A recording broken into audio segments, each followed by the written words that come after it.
आपण चर्चा करतोय SITच्या नेमणुकीबद्दल. मी थेट जाणार आहे जितेंद्र आव्हाड यांच्याकडे. जितेंद्र आव्हाड, ब्रेकपूर्वी एक महत्त्वाचा मुद्दा प्रवीण वाटेगावकरांनी मांडला होता. CBI चौकशी टाळण्यासाठी घाईघाईने आज ही SITची घोषणा करण्यात आली आहे. काय म्हणणं आहे यावर तुमचं? मला वाटतं की ज्युडिशियरीच्या निर्णयाबद्दल प्रिएम्प्ट करण्याचा अधिकार मला नाही. मी एवढा प्रवीण वाटेगावकरांना एवढा विद्वान नाहीये. न्याय प्रक्रियेत एखादी गोष्ट असताना उद्या काय होणार आहे याच्यावरती चर्चा करण्या इतका मी काही मोठा माणूस नाही. त्यामुळे सरकारचे निर्णय आहेत. सरकारला योग्य वाटले, सरकारने भूमिका जाहीर केली आणि सरकारने SIT जाहीर केली. त्याबद्दल आमची भूमिका आम्ही स्पष्ट केलेली आहे की विधानसभेचं कामकाज जर होणार नसेल, विधानसभा जर बंदच पडणार असेल तर सरकारने 2 पावलं मागे जाऊन चौकशी लावावी असे जे संकेत माननीय शरद पवार साहेबांनी परवा दिले त्याच्यानुसार ही चौकशी लागली आणि चौकशी आता पुढे जाईल. त्याचे टर्म्स ऑफ रेफरन्स काय असतील, त्याच्या कार्यकक्षा मर्यादा काय असतील ह्या 31 डिसेंबर पर्यंत जाहीर करू असं माननीय मंत्री महोदयाने सांगितलंय.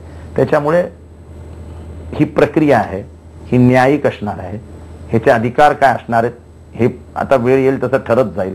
आणि मला वाटतं की ह्या संबंधीची चर्चा विरोधी पक्षांबरोबर झाले असल्याचे मला वाटतं. त्याच्यामुळे हे जशी चौकशी पुढे जाईल किंवा चौकशी अधिकार काय असतील, माधव चितळे कुठले कोणाला बरोबर घेणार आहेत, SITचे मेंबर कोण असणार आहेत. कारण का असं आहे की किरीट सोमय्या बोलले फेरा. आता मी कायद्याचा फार काय मोठा अभ्यासक नाही आहे. फेमा आणि फेरा याचा संबंध या चौकशीचा कसा लागणार हे मला काही कळलं नाही. त्याच्यामुळे असे कायद्याचे मोठे मोठे शब्द वापरून महाराष्ट्रातल्या ग्रामीण जनतेला, कारण का ग्रामीण जनता हे सगळं बघते. निखिल वागळे हा ग्रामीण जनतेचा आवडता माणूस आहे. त्यामुळे फेमा आणि फेरा तो ग्रामीण जनता घाबरून जाईल. बरोबर आहे. आव्हाड आपण याचा अर्थ विचारूया किरीट सोमय्यांना. किरीट सोमय्यांचा माझा जो अनुभव आहे, ते शब्द वापरतात ते जाणीवपूर्वक वापरतात. किरीट सोमय्या, समजावून सांगा, ज्या ग्रामीण जनतेकडे बोट दाखवतायत जितेंद्र आव्हाड त्यांना या शब्दांचा अर्थ काय, नेमके काय टर्म्स ऑफ रेफरन्स तुम्हाला हवे आहेत? आता वाटेगावकर पासून जे 4-5 याचिका झालेल्या आहेत दाखल, त्यात वेगवेगळे मुद्दे आहेत. आणि मी आव्हाडांना त्यावेळी पण सांगत होतो की तुम्ही नवीन इतिहास रचविला आहे. आतापर्यंत कुठेही संसदेत किंवा देशाच्या कुठल्याही विधिमंडळात SITची स्थापना नाही झाली, आयोगाची स्थापना झाली. तुम्ही पुढाकार घेतला, स्पेशल इन्व्हेस्टिगेशन टीम. ते इन्व्हेस्टिगेशन कशाचं करणार? इन्व्हेस्टिगेशन कॅनलच्या लांबीचं करणार, ठेकेदारांचं करणार, कॉस्ट एस्केलेशनचं करणार, त्यानंतर पैशाचे किकबॅक, भ्रष्टाचार जिथे जिथे झाला असेल त्याचं करणार, मग तो पैसा इथून परदेशात गेला त्याचं करणार. आता मला माहित आहेत ना, मी एक तक्रार केली आहे आजच. मला माननीय आव्हाड साहेब, मी आपल्या समोर या टीव्हीवर महाराष्ट्राच्या 10 कोटी जनतेसमोर बोलतोय. आज मला केंद्र सरकारचा एका इन्व्हेस्टिगेशन एजन्सीचा फार सिनियर अधिकारीनी माझी भेट घेतली आणि मी एक जे भ्रष्टाचारासंबंधी प्रकरण काढलेले आहेत त्याचे माझ्याकडून डॉक्युमेंट घेऊन गेले की विदेशात कुठल्या कुठल्या देशात इन्व्हेस्टमेंट झालेल्या आहेत त्याची इन्व्हेस्टिगेशन फेमा अंतर्गत करण्यासंबंधी ते घेऊन गेले. म्हणून यात जो पैसा कॉन्ट्रॅक्टर कडून किकबॅक करून कुठल्या संस्थेत गेला असेल, कुठल्या किरीट सोमय्याच्या अकाउंट मध्ये गेला असेल, त्याच्या ट्रस्ट मध्ये गेला असेल किंवा विदेशातल्या कंपनीत गेला असेल, तर ते फॉरेन एक्सचेंज रेग्युलेटरी ऍक्ट फेरा आणि फेमा याच्या अंतर्गत येणार.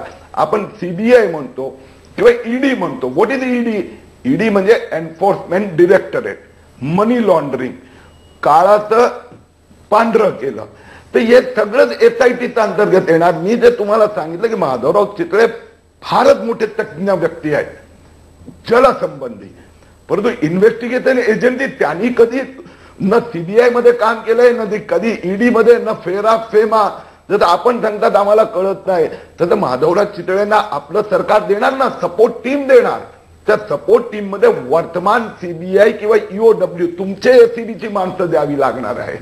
म्हणून जो यात भ्रष्टाचार झालेला आहे, तर भ्रष्टाचार झालेला आहे, तो भ्रष्टाचार कुठे कसा झाला आणि तो पैसा कुठे झाला, महाराष्ट्राचा ग्रामीण जनता आहे ना त्यांना इंटरेस्ट आहे कि लूट का माल जो है ना वो वापस सरकार की जनता की तिजोरी में जमा करो ना, त्यात महाराष्ट्राचा जनतेला इंटरेस्ट आहे. बरोबर आहे.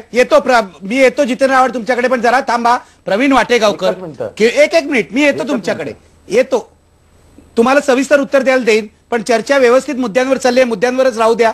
प्रवीण वाटेगावकर, किरीट सोमय्यांनी महत्वाचा मुद्दा मांडलाय. जितेंद्र आव्हाड सुरुवातीला असं म्हणाले की श्वेतपत्रिका जी आहे तिचंच विश्लेषण करण्यासाठी, संशोधन करण्यासाठी समिती याचं ते सुचवत होते. किरीट सोमय्या म्हणतायत की याच्यात भ्रष्टाचार झालाय, याला जनतेच्या पैशाची लूट झाली आहे, त्याचा तपास फौजदारी पद्धतीने करावा लागणार आहे. आणि माधवराव चितळे हे जलतज्ञ असले तरी फौजदारी गुन्हेगारी कायद्यातले ते काही तज्ज्ञ नाही आहेत, त्यांना ती यंत्रणा द्यावी लागणार आहे. तुम्ही जी याचिका केली आहे त्यामध्ये काय मागण्या आहेत आणि तशाच प्रकारचे टर्म्स ऑफ रेफरन्स याला असायला हवेत का? मी सरळ यांनी काय घोटाळा केलाय तो दाखवतो. पहिले आव्हाडांचे जे नेते आहेत अजितदादा पवार, त्यांच्या मंत्रालयाने नोव्हेंबर 2005 मध्ये एक परिपत्रक काढलं. परिपत्रक काय काढलं? सगळ्या पाटबंधारे म्हणजे इरिगेशन डेव्हलपमेंट कॉर्पोरेशनला निर्देश देण्यात आले की आपल्या आपल्या प्रकल्पांमधले टेंडर्स अप्रूव्ह झाल्यानंतर आणि वर्क ऑर्डर काढण्यापूर्वी, लक्षात घ्या, टेंडर अप्रूव्ह झालेत, एका प्रोसेस नंतर टेंडर अप्रूव्ह झाल्यानंतर आणि वर्क ऑर्डर काढण्यापूर्वी ज्यात 1 कोटी रुपयापेक्षा जास्तचं इन्व्हेस्टमेंट असेल त्यात त्याची माननीय मंत्री महोदयांकडून कार्यालयीन टिप्पणीच्या मार्फत अप्रूव्हल घेणं आवश्यक आहे. आता एकदा प्रोसेसच्या थ्रू टेंडर अप्रूव्ह झाल्यानंतर आणि वर्क ऑर्डर देण्यानंतर माननीय मंत्री महोदय काय करणार आहेत? अजितदादा पवार हे काय इंजिनिअरिंग एक्सपर्ट आहेत का की फायनान्शियल एक्सपर्ट आहेत? काय हेतू होता या परिपत्रक काढण्याचा आणि ह्याचा ह्या घोटाळ्याशी काय संबंध आहे? पहिली बाब. त्यानंतर पुढे घोटाळे कसे झाले? तुम्ही राजकारणी आणि कॉन्ट्रॅक्टर यांच्या साठलोट्याकडे बोट दाखवताय. सरळ याचा हेतूच काय? अशा परिपत्रकाचा इंटेन्शनच काय? टेंडर अप्रूव्ह झाल्यानंतर तुमची कोर्टामध्ये मागणी आहे, हे परिपत्रक आहे माझ्याकडे, तुम्हाला याची चौकशी व्हायला हवी. 100%. म्हणजे किरीट सोमय्यांचा मुद्दाच तुम्ही तपशिलाने पुढे नेताय. आणि किरीट सोमय्या जे म्हणतात, मी एक स्टेप पुढे जाऊन सांगतो, अजूनपर्यंत महाराष्ट्रामध्ये किंवा ज्या SIT अपॉइंट झालेल्या आहेत त्या हायकोर्टाने अपॉइंट केलेल्या आहेत. तेलगी प्रकरणात अपॉइंट केलेली आहे. कधीही विधिमंडळाने SIT नावाची काही केली असं कधी झालेलं नाही. यांना ज्युडिशियल कमिशन नको होतं, ते पण अडचणीचं ठरू शकतं, म्हणून साधी चौकशी समिती अपॉइंट केली तर ते अगदीच ऍक्सेप्टेबल होणार नाही, म्हणून SIT त्याला नाव दिलंय, ग्लोरीफाय केलंय. का साध्या चौकशी समितीला ग्लोरीफाय केलंय. धुळफेक आहे तुमचं म्हणणं आहे? नुसती धुळफेक नाही. आणि ही जे आपण जो प्रश्न विचारलाय की सत्य बाहेर येईल का, हे सत्य बाहेर येऊ नये याच्यासाठी झालं. यांनी नेमणूक कोणाची केली आहे? माधवराव चितळेंनी. माझ्याकडे आत्ता पुरावा नाहीतर मी तो तुम्हाला सादर करीन, 2-4 दिवसामध्ये करणारच आहे. माधवराव चितळेंकडची जेव्हा पहिल्यांदा यांनी कोर्ट घेतला होता, बाईट घेतला होता, हे सगळं प्रकरण आल्यानंतर 4-5 महिन्यापूर्वी माधवराव चितळे म्हणाले होते की जलसंपदा खात्यामध्ये सगळं आलबेल आहे आणि जलसंपदा खात्याचं चांगलं काम चाललंय. IBL लोकमतचे दिल्लीचे प्रतिनिधी आहेत अमेय तिरोडकर, यांनाच त्यांनी ती मुलाखत दिली होती. मला हाच मुद्दा घ्यायचा आहे. मला विश्वंभर चौधरी तुमच्याकडे यायचं आहे. नेमका हाच मुद्दा मेधा पाटकरांनी आज अधोरेखित केला. त्या असं म्हणाल्या, माधवराव चितळे ज्येष्ठ जलतज्ञ असतील, पण काही दिवसांपूर्वी त्यांनी आमच्या चॅनलला जी मुलाखत दिली होती त्याच्यामध्ये असं म्हटलं होतं की जलसंपदा खात्याने जे महाराष्ट्रात काम केलंय ते चांगलं आहे. याचा अर्थ त्यांनी अजितदादा पवार किंवा सुनील तटकरे यांना प्रमाणपत्र दिलं होतं. अशा माणसाकडे तुम्ही चौकशी देता, याचा अर्थ काय होतो? निखिलजी, मला वाटतं की थोडं त्याहीपेक्षा खोलात जाण्याची आपल्याला गरज आहे. एक प्रश्न मी विचारतो की डॉक्टर माधव गाडगीळ यांची समिती पश्चिम घाटाबद्दल झाली, तिने चांगला रिपोर्टही दिला, परंतु सरकारची नियत नव्हती तो रिपोर्ट स्वीकारण्याची. त्यामुळे समजा तज्ञता हा विषय एक वेळ बाजूला जरी ठेवला, माधवराव चितळे साहेब तज्ञ आहेत किंवा हा जरी विषय बाजूला ठेवला, तरी प्रश्न सरकारच्या नियतीचा आहे. आणि मला स्पष्टपणे दिसतंय की 4 प्रकारच्या घोटाळ्यांवर जर चौकशी केली नाही तर या आयोगाचं नाही काही लोकांचं समाधान होणार नाही या चौकशी समितीने. पहिलं की आर्थिक घोटाळा पाहिला पाहिजे, काय काय येतो. दुसरा आहे तो तांत्रिक घोटाळा फार मोठा याच्यामध्ये, की कुठे धरण कसं बांधायचं आणि त्याच्यासाठी मटेरियलसाठी म्हणून कॉस्ट कशा वाढवायच्या, इथपासून घोटाळे झालेले आहेत. तिसरा प्रशासकीय घोटाळा आहे की अधिकार नसताना मान्यता दिली, किंवा आता प्रवीण वाटेगावकरजी जसं म्हणाले की अजितदादांना अधिकार नव्हता तरी परिपत्रक काढलं, हा प्रशासकीय घोटाळा तिसरा आहे. आणि चौथा म्हणजे की पर्यायांच्याकडे ही समिती काही लक्ष देणार आहे की नाही.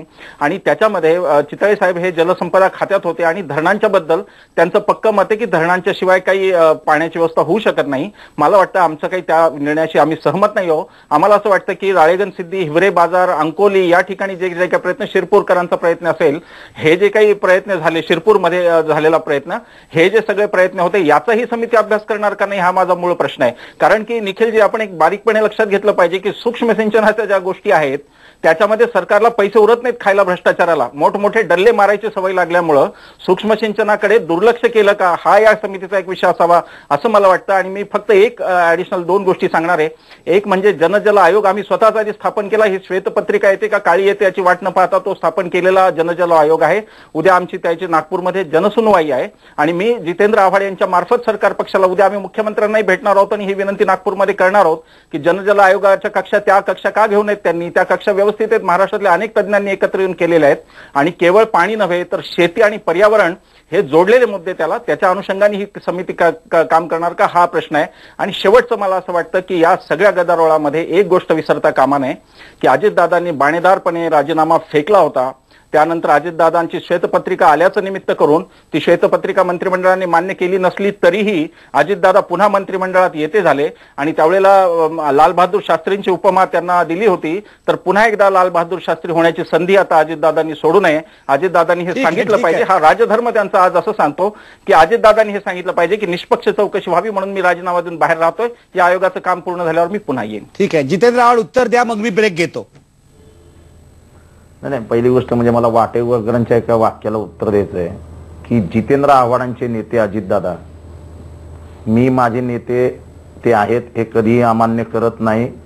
बहुजन समाजासाठी क्रांतिकारक निर्णय घेऊन गेल्या 10 वर्षात महाराष्ट्राचे सिंचन क्षेत्रामध्ये क्रांतिकारक विकास झाल्याचं आम्ही ठामपणाने म्हणतो आणि या विधानावर मी कायम आहे. मी माळगी प्रबोधिनीचा विद्यार्थी नाही. मी गोळवळकरांना आणि हेगडेकरांना आपला नेता मानत नाही. मी आजही शाहू फुले आंबेडकरांच्या महाराष्ट्रात पवारांनाच आपला नेता मानतो आणि मरेपर्यंत मानेन. मी पळवाटा शोधत नाही. दुसरी गोष्ट की ते जे वारंवार बोललं जाते की जितेंद्र आव्हाड असं म्हणाले की त्या ह्याच्यावरती शिक्कामोर्तब करण्यात येईल. होय, आमचा विश्वास आहे की चितळे समिती असो नाही तर जगातली कुठलीही SIT लावा, CBI आणा, CIA आणा, रॉ आणा, मोसाद आणा, आम्ही जे काम केलंय ते काम 24 तोळे सोनं, 24 कॅरेटचं सोनं आहे. आम्ही जो निर्णय घेतले त्या निर्णयाने इथल्या गोर गरीब शेतकऱ्यांना न्याय मिळाला, ज्याचं दुःख इथल्या इतिहासाला वेगळं वळण देणाऱ्या एका विशिष्ट समाजाला आहे. ज्या समाजाने कायम इथल्या इतिहासाचा विपर्यास्त केला त्यांना आजही असं वाटतंय की इथला जो शेतकरी आहे ज्याची आर्थिक ताकद मजबूत झाली ती का झाली. जर इथला ऊसाची शेती दुपटीने वाढली तर ती का वाढली. जर महाराष्ट्र फळबागांमध्ये नंबर 1 वर गेला तर तो का गेला. महाराष्ट्र हा इथल्या शेती उत्पादनामध्ये भारतात नंबर 2 वर गेला तर तो का गेला. जर सिंचन झालंच नसतं तर गेल्या 10 वर्षात फळबागांमध्ये महाराष्ट्र 1 नंबरवर गेला असता का. केळी उत्पादनामध्ये तो 1 नंबरवर गेला असता का. ऊसाखालची लागवड दुपटीने वाढली असती का. याची उत्तरही चितळे समितीला द्यावी लागतील. याच्या टर्म्स ऑफ रेफरन्स मर्यादा कक्षा अजून म्हणजे स्पष्ट झाल्या नसतानाच त्याच्यावर संशयाने बोट ठेवणं मला कळत नाही की का होतंय. दुसरी गोष्ट आमच्या सरकारलाही आम्हाला सांगायचं, हे किरीट सोमय्या किती बोलतात तो. आम्ही वारंवार सांगतो 200 कोटी रुपयाचे खाल्लेला माणूस आहे. त्यांच्या युवक प्रतिष्ठानला दिलेल्या प्रत्येक कामाबद्दल मी स्वतः आरोप केलाय. माझा आज मुख्यमंत्री महोदयांना तुमच्या मार्फत सांगलाय. नो जितेंद्र आव्हाड वैयक्तिक आरोप नाही. जितेंद्र आव्हाड प्लीज. जितेंद्र आव्हाड वैयक्तिक आरोप नाही. किरीट सोमय्यांवर तुम्हाला जे काय आरोप करायचे आहेत त्याच्यासाठी स्वतंत्र कार्यक्रम घेता येईल. आज तो विषय नाही. जितेंद्र आव्हाड, माझी विनंती तुम्हाला मान्य केली पाहिजे. वैयक्तिक आरोप नाही. मी यावर चर्चा नाही होऊ देणार. महाराष्ट्राच्या गरिबांचे संडास खाल्ले. नाही, संडास असो, बाथरूम असो, हे आरोप इथे नाहीत. वैयक्तिक आरोप नाहीत. आपली चर्चा SIT बद्दल आहे आणि किरीट सोमय्या माझी विनंती मान्य करतील. अशा तऱ्हेचे आरोप नाही. जितेंद्र आव्हाड हे अयोग्य आहे. जितेंद्र आव्हाड हे सभ्यतेला धरून नाही. आपण मुद्दा आहे SITचा. किरीट सोमय्यांनी काय केलं किंवा काय नाही केलं वेगळा मुद्दा. प्लीज जितेंद्र आव्हाड मागणी केली पाहिजे की माझ्यावर आरोप आहे तर माझी चौकशी करा. ते करूया आपण. तो आता विषय नाही. मी एक ब्रेक घेणार आहे. जितेंद्र आव्हाड तुम्ही शांत व्हा. वैयक्तिक आरोप नाही. आपला फोकस SITवर आहे आणि इतका वेळ तुम्ही शांत होतात. एक आणखीन सेगमेंट शांत राहा. सगळ्यांना बोलू द्या. वैयक्तिक आरोप कुणीही कुणावर करू नये. आपण SIT बद्दल बोलतो. माझ्यासोबत प्रदीप पुरंदरे सुद्धा आहेत. त्यांना मी या चर्चेत आणणार आहे ब्रेक नंतर. ब्रेक पूर्वी प्रश्न पहा, SITच्या नेमणुकीमुळे सिंचन घोटाळ्यातलं सत्य बाहेर येईल का. बघा पडद्यावर 85% लोक आता म्हणतात नाही, ही SIT धड काय करणार आहे लोकांना कळत नाहीये. त्यामुळे लोकांमध्ये विश्वास नाहीये माधवराव चितळे यांना अध्यक्ष नेमून सुद्धा.